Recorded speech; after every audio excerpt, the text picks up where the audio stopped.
In a recent LinkedIn post, Eric Engebretsen wrote, Umberto speaks English as well as I do. He studied at an accredited American university just like I have. So why have simple opportunities been kept from him that I've been afforded my whole life? Umberto is from Venezuela, a country that's made headlines in recent years for their economic collapse, unrest, and refugee crisis. In Umberto's own words, 5 years ago, I had to leave my native country, Venezuela, because of the dictatorship, and I moved to Ecuador looking for a better place to live and to be able to help my mother and my nephews. But no matter how hard I have tried, doors have been increasingly closed to me because of the xenophobia and discrimination which I have experienced as a refugee. Through these hard years, there have been few moments of peace in the midst of the uncertainty of being away from the place that was my home and where I felt safe. Recently, thanks to my not giving up, I got an oasis in the middle of all the turbulence in the form of a remote job with a wonderful company full of people willing to really help. No matter how difficult the times may be, there is hope if we never give up and never lose sight of the end goal." End quote. What is the company Umberto found? Well, it's called Bloom, and today we talk with the founders of Bloom, John Pearce and Eric Engebretsen. Eric and John are both return missionaries who served their missions in South America and are now on a different kind of mission, a mission to create 10,000 better paying remote jobs abroad. This is All In, an LDS Living podcast where we ask the question, what does it really mean to be all in the gospel of Jesus Christ? I'm Morgan Pearson, and I am so excited to have Eric Engebretsen and John Pearce on the line with me today. Eric and John, welcome. Thanks so much for having us, Morgan. Great to be here. Yeah, thank you. We appreciate it. Well, I am so, after reading a little bit about what you guys are doing yesterday, I got so excited about it that I just kept talking to my husband about it. So I want to start out and I want to give you guys full opportunity to explain to me, probably because I probably don't understand everything about Bloom and what's going on here, but I want to give you guys full opportunity to explain yourselves. So I wanted to start with Eric. I read a LinkedIn post that you wrote, and you said that someone a few years ago asked you what your dream job would be. And you said that it would be something that would help improve opportunities for people in Argentina. And that's where you served your mission. And so talk to me a little bit about how your mission and what you saw there left an impression on you and a desire to do something to help. Yeah, absolutely. So as you mentioned, I served my mission in Argentina and in the capital city in Buenos Aires. And like pretty much anyone that serves a mission, right, fell in love with the amazing people that I came to know and serve alongside and befriend there as a missionary. Again, what I also saw that, again, I think a lot of missionaries see is I saw people that were incredibly hardworking, talented, educational, exceptional people, but just because of where they were born or where they lived, they didn't have the same access to opportunities that I have in my life. And so I saw people, working 12-hour days, 6 days a week, commuting hours each way just to make ends meet, just to scrape by. And so that stuck with me as I came home from my mission. And that's kind of the starting point, like you mentioned, of what evolved into Bloom and into like our goal and desire to help, again, those incredible church members and people find access to better employment opportunities. And then, John, you are also a return missionary. You served your mission in Peru. What kind of impact did that have on you, and how did it kind of change you as a person and your goals for the rest of your life? Yeah, so what I saw consistently in Peru is I consistently saw people in really difficult circumstances choosing to follow God. And I'll give a quick story that kind of exemplifies this. Is there was a lady I was teaching in a really difficult part of town, and her husband was in a wheelchair, and she had two handicapped daughters that she was in charge of supporting. And we went and invited her to keep the Sabbath day holy, and instead of working on Sunday, to go to church. And frankly, I felt sheepish because I grew up playing a lot of tennis tournaments on Sunday. I was a really competitive tennis player, and I went to church every time I was home, but I was consistently playing tennis on Sundays. And I felt so dumb asking somebody to keep that law when it meant they might not be able to eat food, that it totally changed me coming home. I was like, I'm not playing tennis anymore on Sundays. I got much worse at tennis, I think, after my mission, honestly. I wasn't as committed to it. I didn't do any homework anymore on Sundays, although before my mission I did. And pretty much throughout my entire mission, I saw humble people from, in different ways, showing me how bad I was maybe compared to them in my easy circumstances at living the gospel, when they were making so many sacrifices to serve and to follow God. And that stuck with me. I fail pretty frequently, I think, still, but I think that changed my desire and I learned from a lot of incredible people down there. Yeah, well, I think that's what happens to most people when they serve a mission. And it is something that changes you. And we'll talk a little bit more about return missionaries and why they play a big role in what you all are doing. But I want you to tell us a little bit about starting this business. Eric, you said that starting this business was nothing short of a miracle. Tell me a little bit about how this came to be. Yeah, I mean, well, you kind of hear where the origin started, right? From both of our experiences as missionaries. But as John and I both came home from our missions, we spent years as friends just kind of bouncing ideas off each other, saying, hey, we really want to start a business that, like we said, brings access to opportunities to people we came to know and love. But that's easier said than done. So we spent kind of years talking about ideas and, hey, let's try this or let's try that. And everything kind of fizzled out. What kind of changed things for us is we had a unique experience where, I was living and working in San Francisco, and I came across this large tech company here based in San Francisco that does international hiring. And I have this very vivid memory. I came across their webpage and I saw, hey, they're working to break down borders and hire people around the world. And I just had this super strong prompting and impression. You're going to go get a job at that company.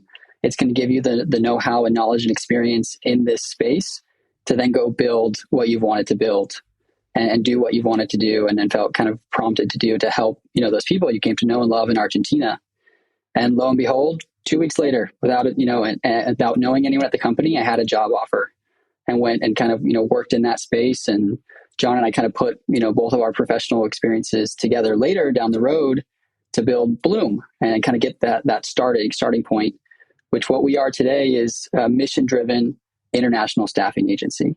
And so we help, church members abroad benefit from kind of the remote work wave that's taken over here in the US. And so many businesses are so much more open to hiring people remotely and expanding kind of their, reach of global talent and global individuals.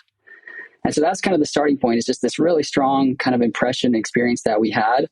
And then there's many other small miracles and things beyond that kind of helped us, get started and saying, all right, we have a little bit of professional background, but still we really just started with what we knew, which was the people and our friends, either in Argentina or Peru and elsewhere, and saying, hey, can we connect the dots and provide a service, to them, to help them kind of bridge the gap and kind of close that last mile to getting a remote job. And what does that mean with an American company and whatnot?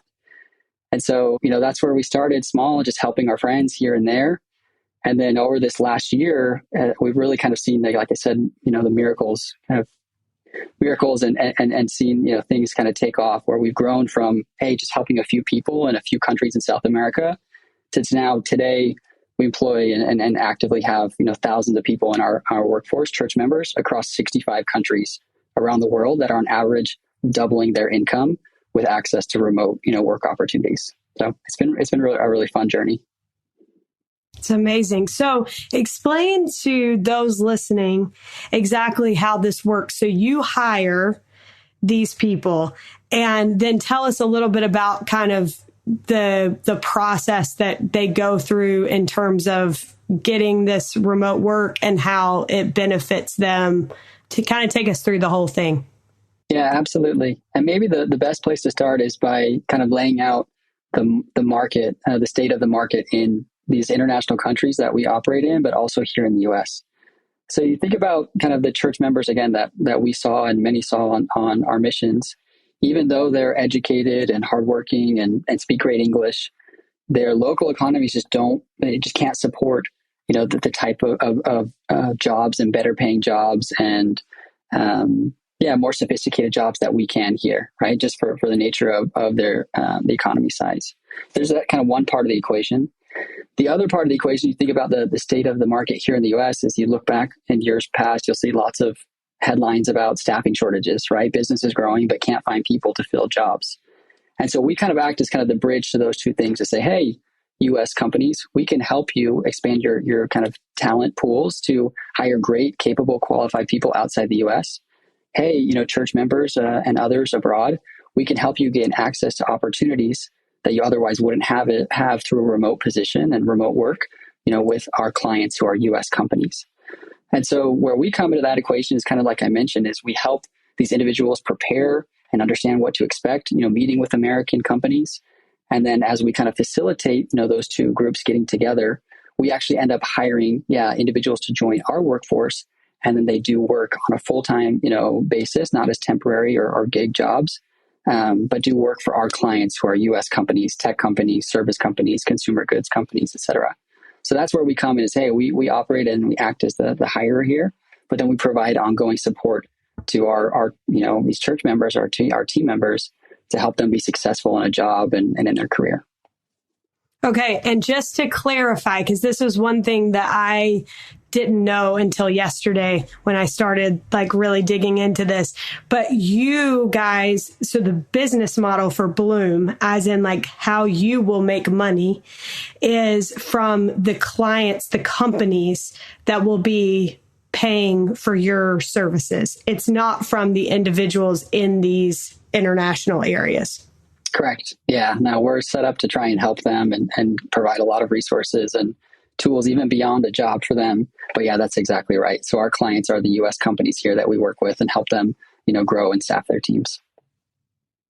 Well, the thing that I love about this is I feel like what you guys described about your mission and how you felt coming home, I think most returned missionaries come home and they feel that way. And then we kind of lose that fire a little bit. And many of us don't do a ton about it. And you guys are actually doing something about that feeling that you had. And so one thing that I wanted to touch on is you've mentioned that there's a ripple effect that takes place when somebody is given an opportunity. And once they're exposed to the economy that we have here in America, talk to me a little bit about that ripple effect and how you see its power to change the life of an individual.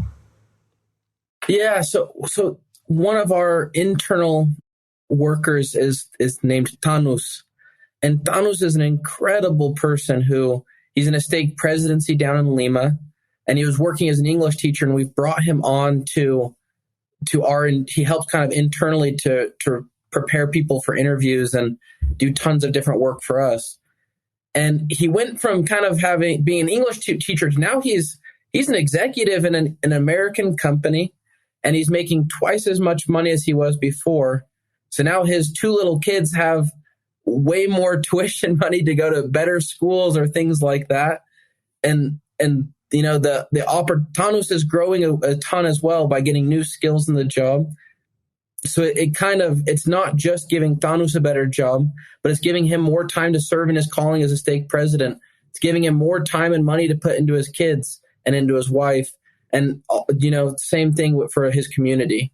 Awesome. I love that. Okay. So going back, Eric, let's have you chime in on the question about the ripple effect that you see in individuals' lives as they, have the opportunity to experience these opportunities through the economy here in the U.S.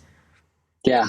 Absolutely. So it's been very special journey for us to impact and reconnect with people from our missions, But that feeling you mentioned earlier, Morgan, is like that feeling you get from as a missionary that, we feel lucky because we get to feel that at work, right? But what's really fun is that we get to see that on a global scale, right? We have thousands of church members that we've, work with us across 65 countries around the world. And where it starts, yes, is a job, but that ripple effect of what kind of we see next and what we're going to continue to see is what really makes it fun. So as someone comes in to work with us, a lot of times they're being, brought into the formal economy for the first time.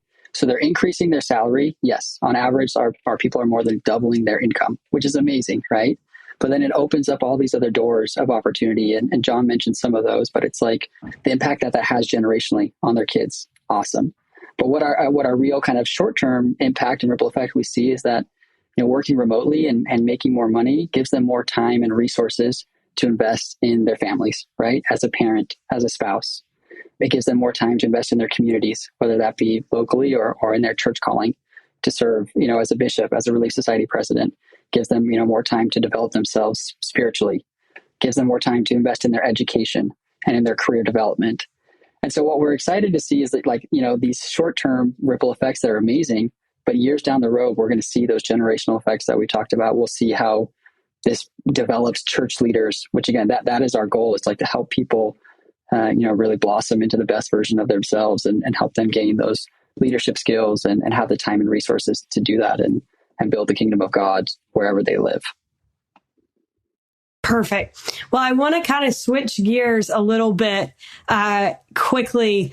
You both had kind of an interesting decision to make. Eric, you mentioned that you felt inspired to take this other job that you felt like would kind of springboard you and give you the skills that you needed to do what you wanted to do, which was kind of the beginning of Bloom. You also, though, chose to quit a full-time job. And this is something that I think a lot of startup entrepreneurs, they've reached this point where it's like, do I quit my job? Do I not? Tell me a little bit about what it was like to take that leap of faith of putting all of your time and attention into building Bloom. And how did you know that the time was right to do that? I'll go first here. And we started really small, like Eric mentioned earlier. And at one point we had, I think, 2 people placed. And so our revenue was about $500 a month or something like that, maybe even less. And basically I thought I might need to quit my job to do this full time. So my wife and I sat down and, we got married like 2 months before this. So I kind of tricked her into the marriage maybe. And I was like, hey, we might have to quit. We might have no money. What is the minimum amount of money we need to survive, to be able to put food on our table and to be able to do this? Because when we placed those people up front, it was so incredible to see how it was life-changing for them. And the Spirit was so strong saying, you need to keep building this, that we knew it wasn't really much of a choice. It was, you've got to do this, figure out how to do it. So we were crunching the numbers. And we came to our number of what the minimum we needed to make. And I got a call out of the blue like 2 days later from somebody I had known a few years earlier. And he said, hey, I want you to come teach my kids tennis 3 times a week or something like that. Here's how much I want to pay you. And it was the exact number that me and my wife had come to that we needed at a minimum. So it was kind of a tender mercy from God saying, hey, you'll be taken care of. Keep building, keep doing what you're doing. I'm looking out for you. And, I didn't end up having to quit my job for a little bit, but it was nice just to know that God was there for me and that he was in the details of this. And I don't know why he chose me and Eric to be a part of this, but we were just grateful. And this was a great tender mercy from God. That's awesome. What about you, Eric? Yeah, I think I just echo kind of what John, said in closing there, and that we felt from day one, like this is God's company. God is at the helm. And so when he's on your side and you feel like you're on his errand, it's easier to make hard or scary decisions like that. And so I think we just, through these experiences felt guided and prompted. And I kind of, I've heard people say that through my own experience doing this or making other big decisions, but when it feels right, it's an easy decision. I remember, that the decision when you find your spouse and meet your spouse, and you're kind of growing up, you always wonder, how am I going to know? I remember meeting my wife. It was the easiest decision I ever made. And with this, it's a similar thing. Like on paper, it sounds like a scary decision, but again, when God is at the helm, the decision was easy. And we're just, again, feel so grateful to be doing this and being part of something we think is special and meaningful. Well, I think one thing that I love about this is I feel like there are talented people that have the skills, have the incredible minds and the talents and all of these things, but just through, luck of the draw and where we were all born, like some of us have had more opportunities than others. And so to be able to recognize that in the world that we live in now, we're so interconnected and have the ability to give people, no matter where they live, these like equal opportunities, I think is just super cool to think about. You have focused on helping return missionaries and then BYU-Pathway Worldwide students. How would you say that you've found this group, this demographic of people to be particularly eager to work hard and to be great candidates for work? Yeah, so we kind of told some stories of our mission and the people we saw. And around the world, there's just so many people that are hard workers that are looking for every opportunity. And historically, there haven't been opportunities for them. And we served around people like this on our mission. So I had a bunch of companions from Latin America that were incredible. And the skills you learn as a missionary, no matter where you're from, you learn how to work hard. You learn how to try to be punctual to things. You learn how to take no for, to take rejection well. And there's so many different things you learn as a missionary that prepare you for the workforce. As well as when you combine that, you take a return missionary that also does BYU Pathway, and they're living maybe in Peru. That means that they're studying in English full time. And they're studying a U.S. curriculum, so they're culturally really ready to oftentimes to come work for a U.S. company. And we found that combination is just a really powerful combination. And Pathway is a really incredible resource that God has prepared, I think, for this era where with virtual resources and things like that is just blessing people all over the world. And maybe as an add-on to that, I mean, people that serve missions, Morgan, right? Like they get that. That makes sense. And here in the US, like there will be news articles and tech articles written about this unique talent pool in Utah, right? Because there's all these scrappy, hardworking return missionaries that get hired by tech companies to go work and do great things. But that same kind of hungry nature, hungry for opportunity, hard, working, hustling, that same DNA exists in all these return missionaries abroad. Just people don't know it as much. And so that's what we're set out to help them, because as a missionary, right, you get these soft skills that are otherwise pretty hard to learn, right? These communication skills, and John mentioned some of them that are otherwise hard to learn. And so it's just like, John said it, but God is preparing the way for these people to find access to these opportunities, and missions are a life-changing blessing, as you know. Well, and I think, what other experience do you have where you are kind of being taught all of those different and developing all of those different skills for an extended period of time without any kind of distraction? And that is what a mission does for people. And so even when we're not talking about Bloom, I would put in a strong plug for serving a mission. You were recently able to host a few different events in Peru. And John, I'm sure this was particularly cool for you, having served your mission there. Tell me a little bit about what these events were like and what it was like for you all to kind of be there, feet on the ground, and experiencing what this company is capable of. Yeah, so it was really fun to be back in Peru. It was fun I've been back a few times since my mission, but it was the first time I got to take my wife to see some of the people I I taught and the places I served. So that was really fun. And it brings back, sacred feelings that it's hard, hard to describe, but the serving a mission is, like you said, it's incredible. And it was fun to be back there.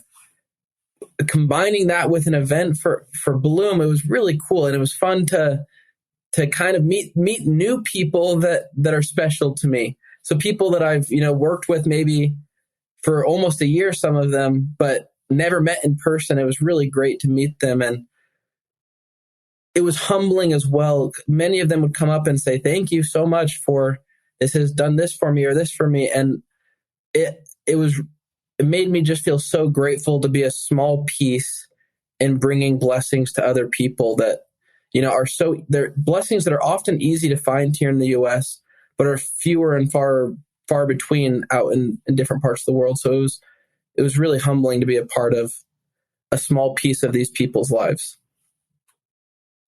And Eric actually he wasn't down there in Peru. So I don't know. Is there anything else you want me to add there, Eric? I was jealously sitting on the sidelines. I think it's important to note, though, Morgan, the goal of these events was to think about, the demographic of the church body that maybe aren't kind of at the level where they, where they're ready for a remote job, right? So we're thinking about people that don't speak English yet, people that don't have kind of the workplace skills or some of the skills we're talking about that you learn on a mission. And so the whole point of these events that we put on at a couple of different stake centers in Peru was about, hey, how do you prepare yourself to, enter into this, remote work economy? Or how do you kind of open your eyes to the opportunities that are ahead of you? And so again, like educating people on what that is and how the world is changing and the access to these opportunities are coming closer and closer to them. And so that was kind of the real goal here, is to say, hey, can we educate and inspire and help these church members to say, hey, these are the resources at your disposal. Go use them. Go, improve your English skills. Go learn these skills because it's going to change your life. And so that was kind of the why behind putting these events on, and fun to again, for John to be there on the ground, but fun to think about that group and try and, again, educate and open their eyes to the opportunities that are ahead of them. For every person that came and asked and thanked me for a job, there was maybe 5 or 10 that said they wanted a job. So it was also really motivating for me as a leader of this company to say, hey, how can we find more jobs for more people? And like Eric said, not just the people that already speak English, but find different jobs for those that maybe are not in that demographic right now. Well, I think it's so cool to think that not only are you trying to help those that are ready right now, but also those that have so much potential, and helping them recognize how the whole world can open up to them if they can, I think sometimes we just need to be able to see that goal, the distant goal, to then be able to have the motivation that we need to reach that point. You guys have already heard some pretty incredible stories and feedback. Eric, you've shared, I know, some of those on your LinkedIn. And then I noticed, you had a quote, I believe it was from one of the executives at Pura, that said, of all the employees that they had interviewed, he had never seen a more well-prepared interview pool than the ones that were brought to him by Bloom. So you're hearing great stories from people that are participating, and then you're hearing great feedback from the companies that you're working with. I wondered if you could share a few of your favorite experiences so far, and maybe a few pieces of favorite feedback. Yeah, absolutely. To be honest, we could probably spend the whole time talking about these types of stories. For us, this is what it's all about, and this is what makes it fun. Is thinking about these individuals, and I think John mentioned this already, but we just feel so grateful to have a small part and a front row seat to the good that they're doing and how their lives are changing. So yeah, let's just share a couple of these. There's one that comes to mind, an experience that John and I had recently is. We recently hired 3 project managers in Africa. One of these project managers is a guy who's a branch president in Cameroon. And working with us, he's making he's making more than 10 times what he made in his local job, which is hard to believe. And that's kind of at the far end of one spectrum for us, but that's the reality. But we had this really cool experience with him as we kind of were bringing him onto our team, where we were bringing him on again as a project manager for this project we're doing in Africa and hiring additional people there. But as we were working with him and in this kind of introductory meeting, talking about them and their lives and kind of the project that they're going to be doing and how it's going to be blessing additional church members' lives, we just, the Spirit just kind of came into the call and came into the room. And was just another one of those moments to say, like, where we talk about this all the time, but just a really special treat to feel that and to see, God knows and cares about his children individually, down to this incredible branch president, again, in Cameroon. And so that's kind of one story I think about. Like, it's interesting to hear it on paper, but then to be with these people and see them and to feel the Spirit together, like, it's just a special thing that, again, we feel like the luckiest guys on the earth to be able to do this as our day job and have these experiences. So there's one for me that comes to mind is this. His name is Samuel from Cameroon, a beautiful, again, branch president who now, again, has a significant increase in his salary. He's working remotely. He has more time to dedicate to his calling, but also gets to have a hand, working with us and blessing the lives of others. John, you want to share one, and then I can come back and share a couple more? Yeah. One of the themes that we have seen is people around the world are praying for blessings, and God truly knows his kids. And there's one person in particular that we hired about in May. They were an incredible candidate, and they've done an incredible job since. This person's name is Kathy, and she's incredible. Seriously, I can't say incredible too many times because she's great. We're lucky to have her, but when she accepted the job offer, she texted us after and said, "Hey, I got a blessing where it said if I graduated from college, opportunities would open themselves up to me." And we hired her, I think, like 2 days after she graduated from her university is when we gave her the offer to come join us, or something very, very close time frame. And she told us that was an answer to her blessing and her prayers that God had told her beforehand. And we had no clue about that. That was news to us, but it's consistently, we see stories of people who their prayers are being answered and God is answering their prayers. And we're, like I said, we're a really small piece in this, but we're lucky to be a small piece in this. Another theme that we see, Morgan, we've talked a little bit about this, is like kind of taking people from 0 to 1. So from that, no kind of, exposure to formal economy or remote work economy, and taking them to kind of that first level and then beyond. So there's a couple stories of people that kind of fall into that bucket. One is a woman named Danny Lynn. She's from the Philippines and is a mom, like many, church members, and was previously kind of just a stay-at-home mom, but getting to the point where she said, "Hey, I want to, join the workforce." And she came and worked with us for one of our projects based out of the Philippines. And what was so cool to see, again, like on paper, you would think, yeah, she doesn't have any previous experience, but she came in and just like crushed it and was promoted to be a team lead over, a team of other people, and given an additional pay raise to the already kind of significant pay increase that she had. And like those kind of stories where it's like, again, like just goes back to that formula of people given opportunity. The talent is there, the hard work is there, but given an opportunity and where you kind of least expect it, and seeing that happen. Another one is a guy that I think of. His name is Rodrigo. He's from Argentina, where I served. And somewhat of a similar story, where he was working as like a type of security guard at a bank, a night shift at a bank. And kind of as I met him, saying, "Hey, like, I really want to get out of this night shift. I don't make a lot of money. I want to kind of change that." And he came in and did customer support work for a fintech company based in Utah. And similar story, went from 0 to 1, increasing his salary in this remote job where he's working normal hours. He has more time to spend at home with his family, with his kids. But same story, came in and just hustled, worked hard, proved that he was, a team player and all these other things, and was promoted to be a supervisor over a team of people, and even, over some Americans, where it's just like that type of opportunity, and to see that type of hustle and hard work is just, it's so special. And we have, again, like dozens of stories where we could talk about this, where it's a single mom in Peru who now can provide for her family, or again, some of our amazing team members in Africa that are 5-6 timesing their income, or even, people from my mission. I have a woman that I met as a missionary in Argentina, who's a close friend of mine. We stayed in touch. And as we were growing Bloom, she applied to work with us and got an email back from me and saw my picture and was like, sent me a message, was like, hey, this is your company? Like, I know you. And then now she's worked for us for over a year now and is, a mom, but now has jumped back into the workforce and is now the breadwinner of her family.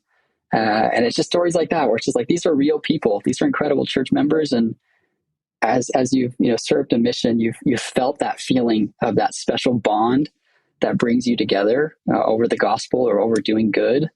And we feel like now, we get to do that, but times 1,000 all over the world with these just incredible people. And again, just feel grateful to have a small part and a front row seat into what they're doing. So cool. Tell me a little bit about feedback that you've gotten from the companies that you've worked with. Yeah. So, overall, the kind of response has been phenomenal, right? We talked about, the kind of soft skills and the things that you learn as a missionary, right? That play into the workforce. But what we've seen kind of across the board is that basically any company that's hired someone through us, hired a church member, has wanted to double down and hire more, right? Like across the board, which is just kind of unheard of in this space. But you mentioned kind of one example, Morgan, earlier, where we had someone, say, hey, over the last couple of years, I've interviewed like 300 people for these type of positions. And I've never met, candidates that were as, thorough and prepared and researched as these, church members that I met. And so there's a bunch of stories like that, right? Where people are holding their own in tech companies here in the States and are given opportunities in leadership and in promotions. But across the board, it's just like what we hear is that, hey, we've never met people that are this like hungry for opportunity, hardworking, scrappy, thorough, just across the board. And then again, it's not anything to do with us. It's because of the way God's prepared these people and the values that they're living and the lessons they're learning as missionaries and as church members that I think sometimes we take for granted, but it's a blessing for all of us. Awesome. John, would you add anything to that?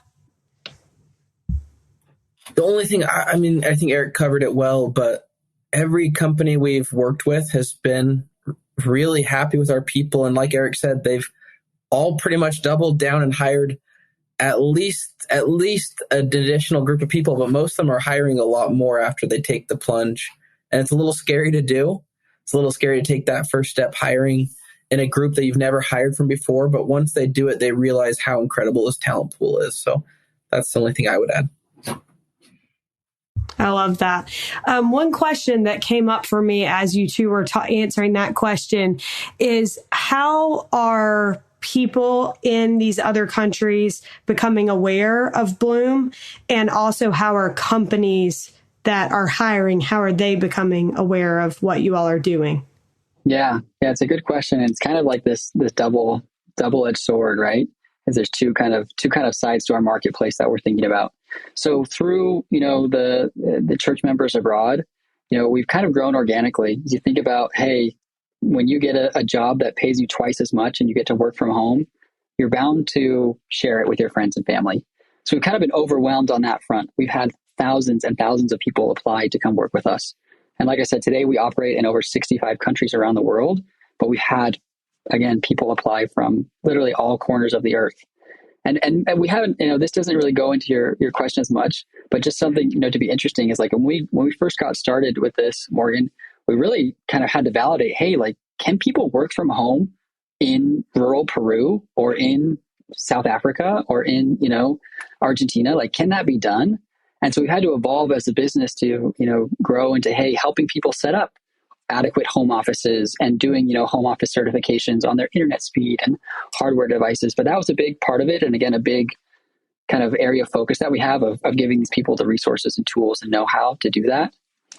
And then on the flip side, the second part of your question is like, how do we get the word out about our company to U.S. companies here?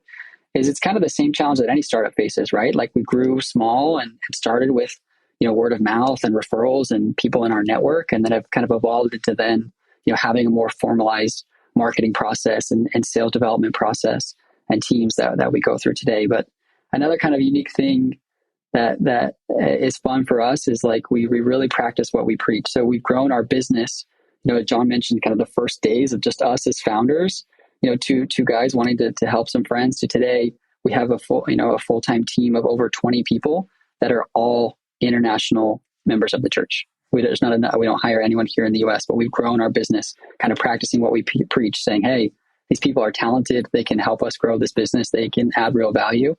And so that's been a really fun part for us to again, practice what we preach.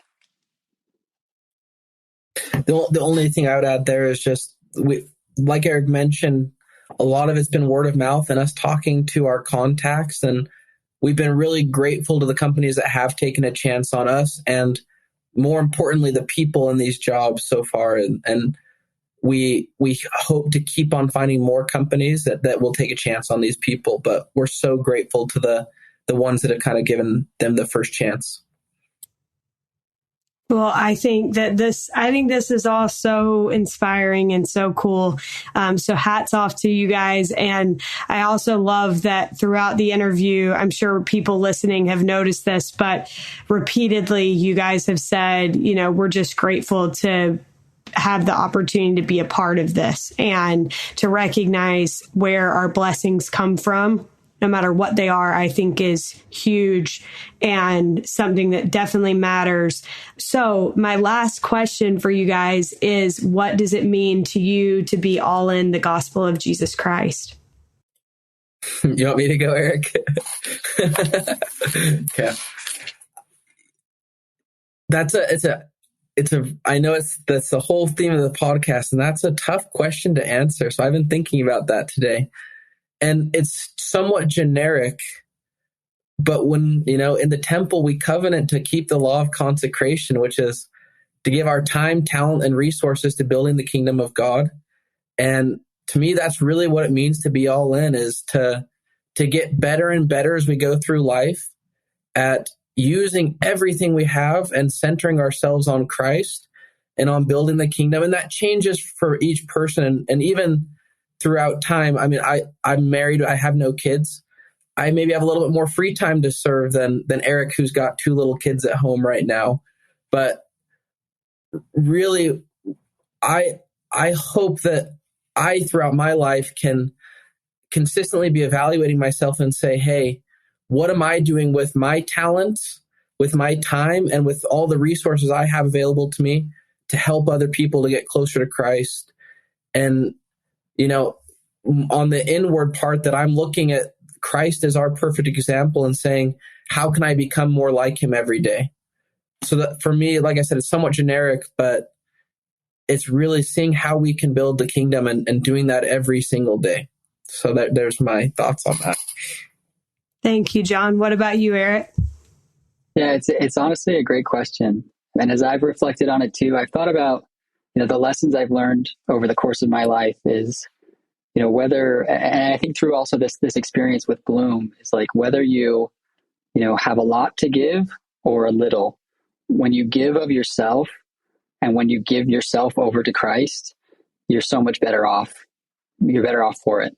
And then again, it's like this it sounds cheesy, but it's true. Like the more you give, the more you get. And I think as a missionary, I remember learning and reading about being a consecrated missionary, and that kind of idea of, hey, if you consecrate yourself to God, and if you, again, give all of yourself, you will get so much more in return.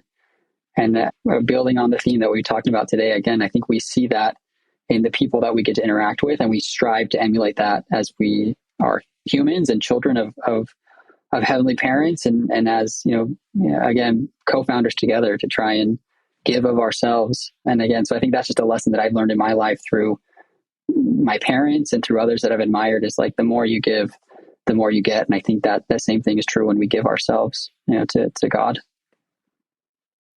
Well, I think the cool thing about that is that's essentially what your business model is, right? You have these people who have sacrificed Many of them sacrificed a great deal to serve missions, and to see that in return, the Lord is giving them way more than they probably thought that they were signing up for. When you were talking, Eric, it reminded me, I was just thinking last night about something.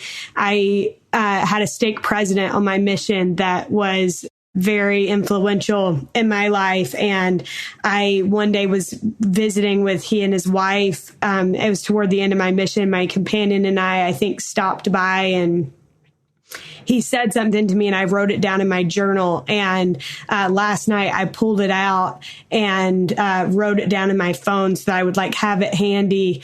But he said, he, meaning God, can do more for us than we could ever do for ourselves. The gospel is so much better than we imagined, and the gospel is so much sweeter than we think.